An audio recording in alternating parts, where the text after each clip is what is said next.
हर हर महादेव प्रिय दर्शकों। मान को, सम्मान को, यश को, प्रतिष्ठा को बढ़ाने वाले ग्रह, शासन से, प्रशासन से, पिताजी से, बड़े से, बुजुर्ग से, बॉस से, समाज में सम्मानित वर्ग से रिश्तों को बेहतर बनाने वाला ग्रह, सरकारी कार्य में या फिर पॉलिटिकल लाइफ में सफलता दिलाने वाला ग्रह, छल को, मरीचिका को, भ्रम को, संदेह को, दुविधा को, अविश्वास को, जहरीले लोगों को दूर करने वाला ग्रह, ऊंची उड़ान भरवाने वाला ग्रह, कल्पना की दुनिया को सार्थक और सफल साकार करवाने वाला ग्रह, आकस्मिक फल देने वाला ग्रह, सफलता की सीढ़ी चढ़ाने वाला, विकृति को दूर करने वाला ग्रह, आपके कॉन्फिडेंस लेवल को बढ़ाने वाले ग्रह, वो सूर्य आपके घर के, आपके परिवार के, आपके मित्र के, आपके माताजी के। सूर्य अमूमन पिता का ग्रह होता है, लेकिन वृषभ राशि या लग्न वालों के लिए सूर्य मातृकारक ग्रह भी हैं। ये ग्रह 1 वर्ष के बाद अपने घर में आए। इस चराचर जगत के, इस सृष्टि के पालनहार कहिए।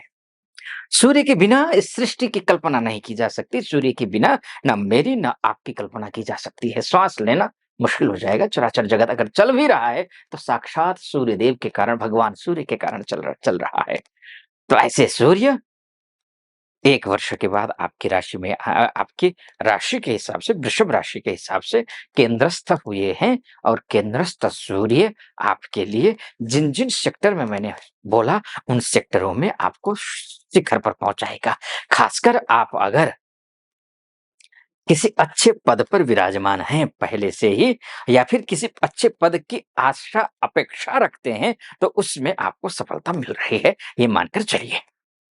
हाँ, विघ्न बाधाएं हैं, इसमें कोई संदेह नहीं है। सूर्य की दृष्टि है, आपका सूर्य की सीधी दृष्टि है। राहु, सूर्य की दृष्टि राहु पर, राहु की दृष्टि सूर्य पर। यानी कि आपको एक बात समझना पड़ेगा कि राहु बैठा है चतुर्थ दशमस्थ, दशमस्थ राहु है। दशमस्थ राहु पर अगर वहां पर सूर्य की दृष्टि है, इसका मतलब ये है अगर आप आलसी हैं, उद्दंड हैं, ढीठ हैं, अभद्र हैं, विकृति आई हुई है, संक्रमण हो चुका है गलत चीजों का, जहरीले लोगों के, विषवमन करने वाले लोगों के संपर्क में है, ऊर्जा कहीं क्षति हो चुकी है, खत्म हो चुकी है, आप ऊर्जावान अगर नहीं है, तो आपसे निवेदन ये रहेगा कि आप ऊर्जावान रहिए, इन चीजों से दूर रहिए, विकृतियों से दूर रहिए, उद्दंडता, ढीठता से दूर रहिए। ये मेरा आपसे निवेदन रहेगा। अन्यथा ये सूर्य, ये राहु यहाँ बैठा है और सूर्य पर दृष्टि है, केतु ऑलरेडी यहाँ बैठे हैं, तो ऐसी स्थिति में ये आपके सूर्य को प्रभावित करेंगे। ये सूर्य 1 वर्ष के बाद आए तो हैं अपने घर में, लेकिन स्वागत करने के लिए केतु बैठा है, अर्थात ऐसी ही बात हो गई जैसे आप कई वर्षों के बाद आप अपने घर में पहुंचे हैं, इस उम्मीद के साथ में कि नहीं घर जाऊंगा आराम से, घर तो घर है, ठाट से रहूंगा। लेकिन वहां पर शत्रु बैठा है, न केवल बैठा है बल्कि दृष्टि भी है, शत्रु भी देख रहा है। तो आप असमंजस में पड़ जाएंगे। आपको महसूस होगा कि एक कुएं से निकले खाई में गिरे, अपना घर घर जैसा नहीं रहेगा। तो इसीलिए आप अपने आचरण को ठीक नहीं रखेंगे, तो ये जो सूर्य के माध्यम से सफलता मिलने की बात मैंने जो कही, और वो 1 महीने में ही है। 1 महीने 17 अगस्त से लेकर के 17 सितंबर के बीच का समय है, ज्यादा समय नहीं है। इन्हीं 1 महीनों में आने वाले 1 वर्ष का निर्धारित कर देना है। 1 वर्ष को जो है ना, 1 वर्ष का निष्कर्ष इसी महीने में निकल आएगा, ये मानकर चलिए।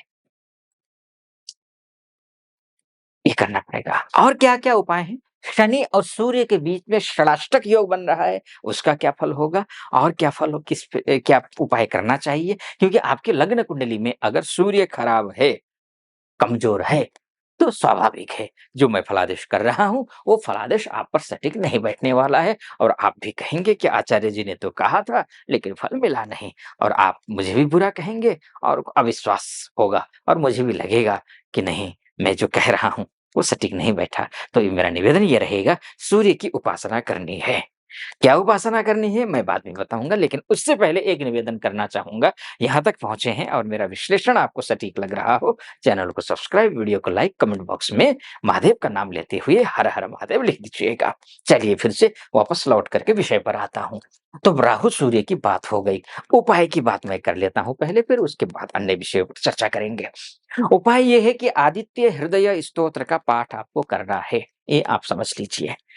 अगर नहीं कर पाते हैं, किसी-किसी की संस्कृत अच्छा नहीं होता है, तो ऐसी स्थिति में आप सूर्य का आदित्य हृदय स्तोत्र का पाठ पहले सुनिए, फिर उसको शुद्ध उच्चारण कीजिए, उसके बाद पाठ कीजिए। तो ये आपको करना चाहिए एक। दूसरी बात ये है, आपको सूर्य को अर्घ्य देना है। सूर्य को अर्घ्य देना है, अर्घ्य दे दीजिए। ओम घृणिः सूर्याय नमः, इस मंत्र का जाप करते हुए आप सूर्य को अर्घ्य दीजिए। ये आपके लिए अर्घ्य में थोड़ी-सी रोली डालिए, थोड़ा-सा चावल डालिए और आप अर्घ्य दीजिए। आपके लिए शुभ होगा, अच्छा रहेगा, निश्चिंत रहिए, ठीक है? और सूर्य को ये दूसरा काम ये करना है, लाइफ को डिसिप्लिन कीजिए। आप राहु, केतु और शनि को हावी होने मत दीजिए। राहु, केतु, शनि हावी होने का लक्षण क्या है ये आप समझ लीजिए। अगर आप आलसी हैं, सुबह टाइम पर बिस्तर नहीं छोड़ते हैं, दिन भर रील देख कर के टाइम बर्बाद करते हैं, यानी कि कुचैलिनम वस्त्रमलोपधारिणम कुभोजनम अगर आपका है, गलत खाना खाते हैं, संगति अच्छी नहीं है, गलत मैले कुचैले कपड़ा पहनते हैं, तो ऐसी स्थिति में आपके साथ बुरा होगा, अच्छा नहीं होगा। सूर्य के हिसाब से एक डिसिप्लिन लाइफ जिए, है ना? तो वो ज़रूरी है। तो ये है।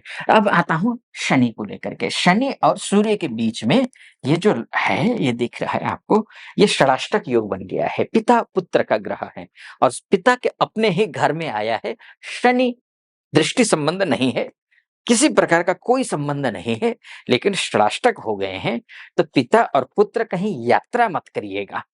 अगर 1 महीने अवॉइड कीजिए। पिता और पुत्र दोनों मिलकर के यात्रा मत करिए। किसी अनावश्यक विवाद में दोनों उलझिए मत।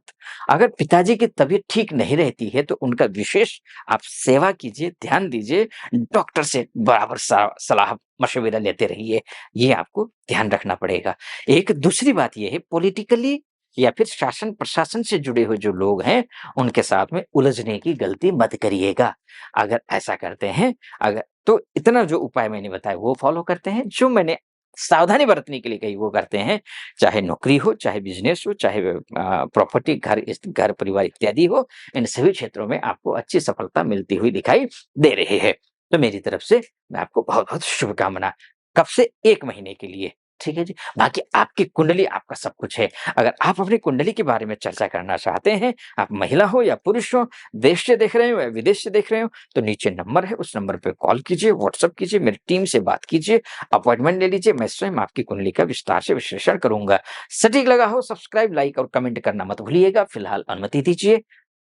हर हर महादेव।